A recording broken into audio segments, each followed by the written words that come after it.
This small hall was once filled with laughter and celebrations of marriages. Now it echoes with tragedy. These are some of the families of Baba Amir who have nowhere else to go, finding relative safety in this makeshift bunker, but little comfort. We're not sleeping at night, we're not sleeping during the day, Ilham howls. The children are always crying. The bombs are coming down like this. They huddle in near darkness. Some cover their faces, afraid they'll lose more than they already have. The son has been detained since the end of August. Another woman's son has been detained, this one right here, for a month and a half.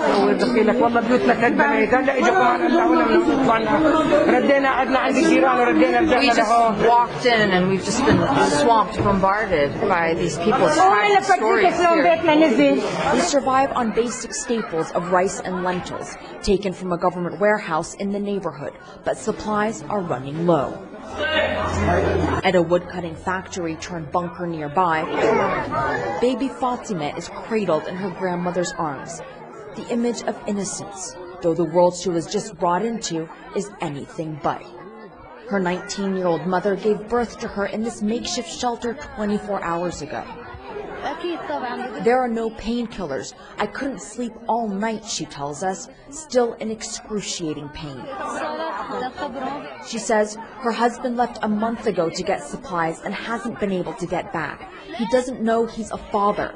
Baby Fatima has two great uncles she will never meet, both detained and returned as mutilated corpses. It was a sight you don't want to see. Fatima's grandmother's voice trembles as she describes how one of her brother's neck was broken, his skin peeled off.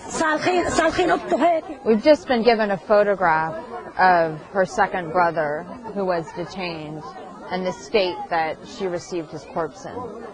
And it's absolutely horrific. It's a room filled with endless stories of death and despair. Safa's brother and husband were killed when a round struck their home 10 days ago, but she can hardly pause to grieve. I have to keep going. I have to live for my children, she says. Activists gather the children for the camera, leading a song against the regime.